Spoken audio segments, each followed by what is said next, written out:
एक सच्ची घटना। सैकड़ों वर्ष पहले स्पेन और पुर्तगाल देश ब्रिटेन राज के अधीन होते थे। उस समय से अनेकों वर्षों पहले से भारत और तत्कालीन अमेरिका में समृद्ध सभ्यताएं विकसित थीं। यहाँ के व्यापारी यूरोप समेत अनेक देशों में अपने अपने जलयान यानी समुद्री जहाज में मसाले, कपड़े, दवाएं और अनेक अनमोल वस्तुएं बेचने जाते थे और अच्छा धन कमाकर लाते थे, जिससे हमारा देश विश्व भर में सोने की चिड़िया के नाम से विख्यात था। उस समय स्पेन और पुर्तगाल के समुद्री लुटेरों का आतंक फैलने लगा था। स्पेन का कोलंबस और पुर्तगाल का वास्को डी गामा सबसे बड़े समुद्री लुटेरे थे। इन्होंने अनेक अमेरिकी और भारतीय जहाज लूटे और धन दौलत देखकर दंग हो गए। फिर इन दोनों ने ब्रिटिश राजा से भारत और अमेरिका में जाकर अच्छी तरह लूटने की आज्ञा मांगी।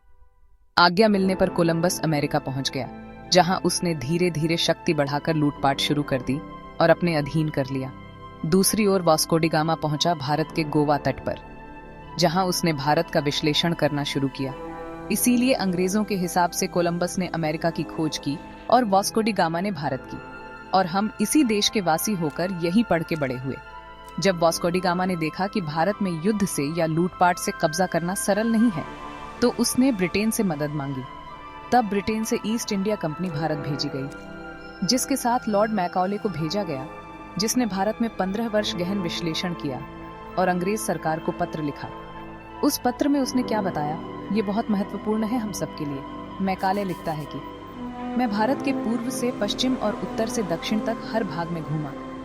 इस देश में ऐसी अद्भुत बातें मैंने देखी कि कल्पना करना भी हमारे लिए कठिन है। मैंने 15 वर्षों में भारत में कोई भी गरीब नहीं देखा, न कोई भिखारी देखा। भारत के सैनिक हमारे सैनिकों से कई गुना बलवान हैं।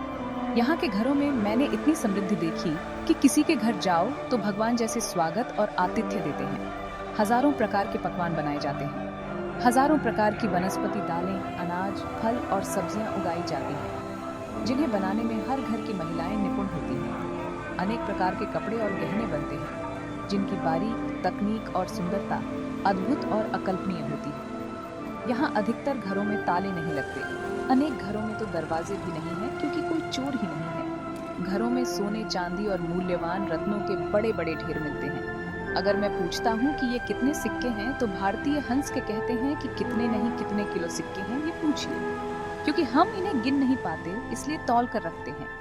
यहाँ लगभग हर गांव में अनेक उद्योग और गुरुकुल चलते हैं। गुरुकुलों में सभी के लिए शिक्षा उपलब्ध है। ऐसी उत्तम व्यवस्था और उत्तम मूल्यों वाले इस अद्भुत शक्तिशाली देश को हम कभी गुलाम बना सकें, ये कल्पना भी करना कठिन है। इस पत्र के बाद अंग्रेजों ने एक दल भारत भेजा। शेष अगले भाग में। जानकारी पसंद आए तो लाइक करें, साझा करें और चैनल सब्सक्राइब करें। जय हिंद।